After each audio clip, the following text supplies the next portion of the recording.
বলো। আগস্ট মাসের 15 এলেই পাই মুক্তির শ্বাস। স্বাধীন হয়েছে এদিন ভারত, বাঁধ ভাঙা উচ্ছ্বাস। স্বাধীনতা মানে নেই নিপীড়ন, নেই ব্রিটিশের ভয়। এই আমাদের ভারতবর্ষ, নিশ্চিত আশ্রয়। শ্রদ্ধায় নত করছি স্মরণ বীর শহীদের কথা, তাদেরই ত্যাগের বিনিময়ে জানি আমাদের স্বাধীনতা।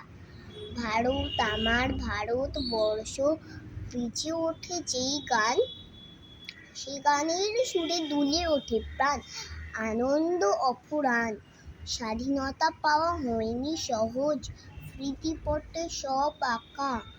আজকে শপথ আমাদের সেই স্বাধীনতা ধরে রাখা।